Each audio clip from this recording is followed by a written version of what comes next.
again. So, chat topic 8 is on stress and wellness. And stress, I'm going to read you this definition that I thought was really excellent. It's defined as the rate of wear and tear within the body or the anxious and threatening feeling that comes when we interpret or appraise a situation as being more than our psychological resources can adequately handle. So I'd like to think of this as kind of like we have our threshold, and we can, that container of what we can adequately handle can fill up, fill up, fill up. And sometimes it might be small stressors, and we can take on a lot more. Sometimes they're bigger or heavier stressors, and that what we're capable of handling fills up a lot faster. Well, when that starts overflowing, when it becomes more than we can handle, then that stress starts negatively impacting us. So, our goal in life shouldn't be to live a stress free life. That's not realistic. There's always going to be stressors in life. But what we want to learn how to do is to actively and effectively handle the stress when we're faced with it. So there's four different types of stress that we tend to lump all together. The first is eustress, and this is if you're the type of person that you work well under stress, if that's something that you feel like you do well, if you tend to be the type of person that waits until the last minute to do an assignment, and then when you do it, um, it's like excellent. You sit down and maybe you've had all semester to work on a paper for English, and now you're getting towards the tail end and you're like, oh crap, I haven't done anything for this. And you sit down and you just like plow through it in the last week before it's due. And you're feeling like the pressure of, oh my gosh, I have to get this done now. I have no other choice. That is eustress in action. It's not life or death, it's not the end of the world, but it's the stress that if you don't meet this deadline, you're not going to accomplish what needs to be accomplished. So, having that little bit of pressure and stress on you to get it done is what motivates you. Distress, now this is where it starts to be negative. Um, and this is, and when it's long lasting, it can start having negative consequences for us. Um, this starts happening when we don't have control. So, with eustress, we've made the decisions to put off that assignment, or, like there's a deadline or something that is more within our control. Distress, we don't have control over the situation. And this can occur when um, it's either long lasting. So, right now, a lot of people are experiencing what they're calling COVID fatigue. So, this pandemic has been going on for almost 9 months now, or it has, yeah. Um, and a lot of people feel just like, I'm done with it. I can't deal with it anymore. That would be a point of distress because it's so long lasting. Another would be more like shorter but more intense things. So, getting into a car accident, something that you can't control, something that's sudden, unplanned. So, what happens then is the source of the stress becomes more than we are adept to handle. So, you couldn't prepare for that, it's too much. Then we come to hyperstress, and hyperstress is where it's more that like piling on of what's going on. So, it's having a pandemic going on. It's having a relative get sick and you're not allowed to go visit them because of the pandemic and the stress of being separated from them. It's going to school during all of this and having class assignments and deadlines and things that you have to focus on when you're so distracted by everything else going on. Um, when you just have a lot of stressors piling up, that is more than you are equipped to cope with, that is what hyper stress is. And then the last one, and this one is sometimes hard for people to wrap their head around because it's hypo stress. So when you're looking at these two, hyper means high. So the way to differentiate these two, when you see the word hyper, and think of a kid that's hyper, they've got high energy, they're bouncing off the walls. So hyper is high, hypo is low. So when you have hypostress, it means you have so little stress in your life that you're lacking any sort of motivation, goals. Um, so this might happen like if you've lost your job, you've decided to take a semester off from school, there's a pandemic, so you can't go outside and, socialize. You're still living at your parents' house, and so you don't even have your own space really, except for the basement that you're living in. And so because you don't have any personal um, things to accomplish and feel satisfied and challenged with, you hit this state of hypostress, which can also lead to depression, where you just don't have motivation. You don't want to take on tasks or challenges. Um, so there's all sorts of different reasons why we feel stressed. There was a research study done that separated them into three different categories. The first one is an anticipated life event. So, this is something that we know is happening, we know it's coming, but it's still stressful. So, if you've ever planned a wedding or been a part of a wedding and seen that plan out, that is a perfect example. There's even TV shows made about it. So, if you've ever watched like Bridezilla, or, the shows where the brides become like crazy because of the wedding. This is all based around this anticipated life event, a birth of a child. So even if it's something that was planned, you can't wait for it, the birth of a child that's imminent, it's going to be a stressful situation in preparing for it. An unexpected life event is something that you can't really plan for, you can't prepare for. You may have, like, for example, say life insurance to cover or car insurance to cover a car accident to help protect you, but it's not something like it's, if you've ever seen that commercial where they're like, and mom, on Friday, can I get an ear infection? No, dad already has a fender bender on Friday or whatever. So these are things you just can't, that's not real life. You can't plan for them. So these unexpected things that can just throw a curveball at your life. And then lastly is accumulating life events. And these are the things that just build up, build up, build up. And it gets to the point where it's just too much to handle. You've got too much stress now. Um, Daily hassles, these are more frustrating annoyances than anything else. Cognitive appraisal. So, anytime you see the word cognitive, it has to do with thoughts, thinking, our mind.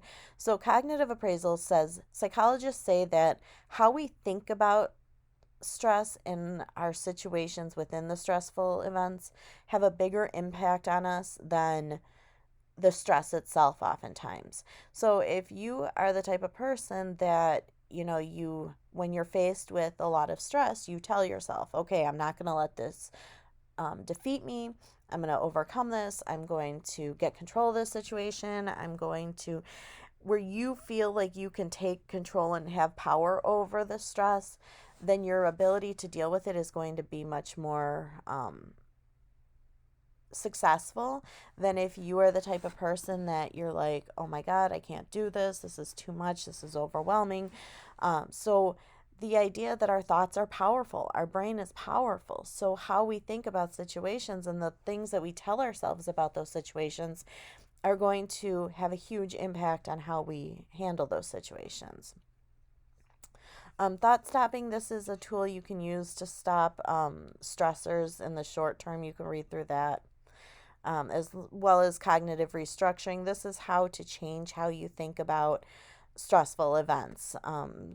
Those are something you can just read through to see. So now going on to section 2, the effects of stress. So we all know what stress is. We've all experienced it. But how we deal with it or how it impacts us can vary. So all stress, we tend to go through this general adaptation syndrome.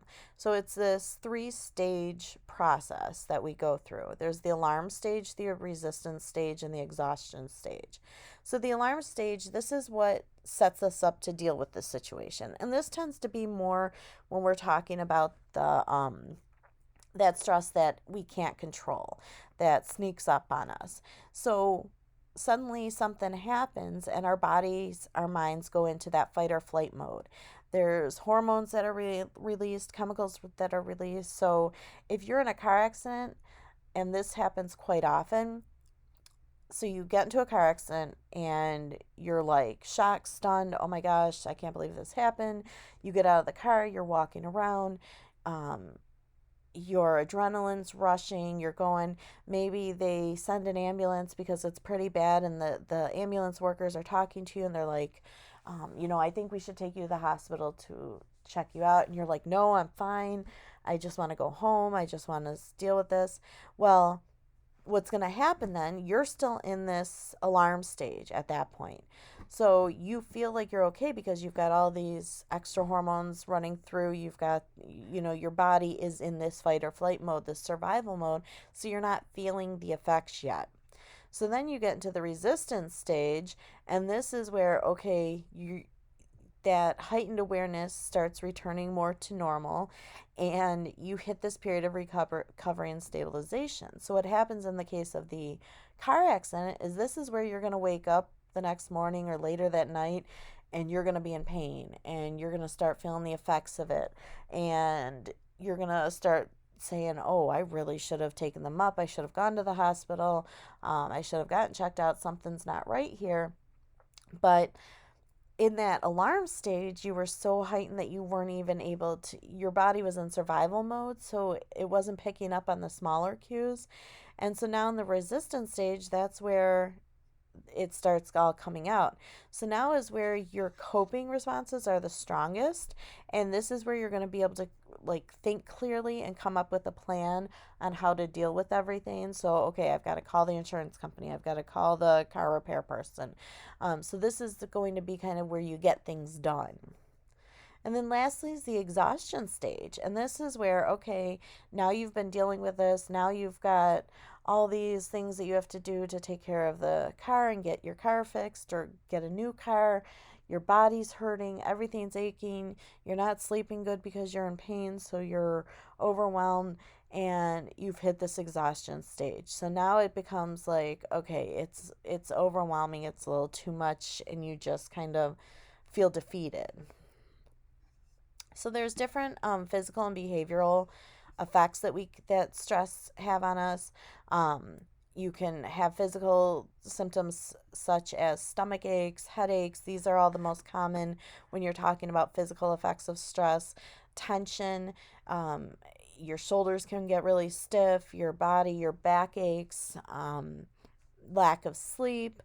And then you've got behavioral, so you might be short fused, you might snap at people, you might get into arguments more, have fights. Read through the different personality types. You already did a personality test, so this is just kind of a review, but different personality types. So there's type A and type B that we're going to talk about as far as this topic goes. And which type you fall into is going to impact how you deal with stress. So we have defense mechanisms when dealing with stress. First is the rationalization part, and this is where we explain away what is going on. So there's reasonable, like rational reasons why this is happening to us. The next is projection. So this is when we are oftentimes to blame for something that's going wrong in our life. So we like to project it onto somebody else. Well, if they hadn't gotten me angry, then I wouldn't have punched this hole in the wall. If my mom wasn't always nagging me, then I would do the work I need to do instead of leaving the house to get away from her. Reaction formation, this is when you deal with the stress by acting opposite of how you're actually feeling. So if you feel like you're about to lose it, absolutely lose control, and you just put on this fake smile and you're like, I'm fine, everything's great. Yep, nope, not bothered at all. This is reaction formation, where you put on an act of being completely opposite of what you're actually feeling. And then there's denial, and this is just an outright refusal to deal with the emotions and the reaction that you're having. Repression. Okay, so repression and regression we already went through. So in our previous topic, repression is where we are maybe we didn't do those two. Sorry. Repression is where we, um, thoughts that are or memories of experiences that are too traumatic to deal with are pushed away, and we don't deal with them in the moment, but they're likely to resurface again down the road, like maybe years or decades later. Sublimation is when we direct our basic desires towards a socially valued activity. So we take something that society values and puts emphasis on, and we'll turn our attention to that. So, for example, we're dealing with a stressful situation, and so we turn to our church, our religion. It's socially acceptable way of dealing with stress, and so we get ourselves really involved in that end. Regression is when we psychologically revert to a previous stage of life. So this might be a teenager that was super independent and doing great, but suddenly gets so overwhelmed with school and their new job and stuff that they suddenly want to go back to being a child. So they like want their parents to cook for them again. They ask their mom to tuck them in at night. They want to come and just snuggle with dad while they watch TV, things that they hadn't done in a long time. And then displacement, this is where we take our strong feelings that we're dealing with, and maybe we can't really direct it. So maybe you're angry at your grandparents for something that they've said or done. Maybe they're judging you because you're not working a full-time job because you're going to school, and they don't understand that. They think you should be working full-time and contributing to the family. So it's not really acceptable to get angry and like lash out at your grandparents. So instead you turn that towards your mom because you know she will accept it and take your frustration. So there's three ways we can deal with stress. First is changing environments, and this is literally changing where you're at. So if you are at a friend's house and you're arguing with them, then changing environments would be literally, you know what, I'm not going to deal with this anymore. We're not getting any place, and you get up and leave. The next one is change the environment. So if you can't just get up and leave, maybe the stress is within your own home, then let's improve the situation we're in. Let's make changes. Let's learn how to communicate better. Let's find a new roommate if it's your roommate causing you stress, so you actually change the situation that you're in. And then lastly is the change me. And I like this quote: alter your life by altering your mind. So understanding that sometimes the blame that we put on other people is actually something within ourselves, and that we can't change other people, so we have to change ourselves and how we view situations and deal with it. So if you're the type of person that takes everything personally, everything's a personal attack, then it might be time to put this into action. Okay, ignore this. This is for something that used to be part of the class, so just ignore this whole list. Okay, then lastly is the stress management techniques, and I'm going to just quickly go through these because I do have those videos that I really want you to watch, because those videos give you some excellent stress management techniques. But this is a list you can use as well. So physical activity, obviously they say this over and over and over again, that the more active you are, the more it releases that tension and stress. It releases those feel-good hormones. Having fun, talking, giving in occasionally. You don't always have to be right. It's okay to sometimes say, you know what, I was wrong in this situation. Doing something for others, giving back freely without expectation of something in return can do a lot for boosting your mood and relieving stress. Having close friends, eating sensibly, that whole recommendation of 5 to 6 servings of vegetables. There's a reason for that, and it does impact your stress and how you deal with it. Getting organized. So research shows that when you live in a cluttered space or a messy space or disorganization, that it actually makes stress and situations feel a lot worse and more overwhelming than if your space is clean and organized.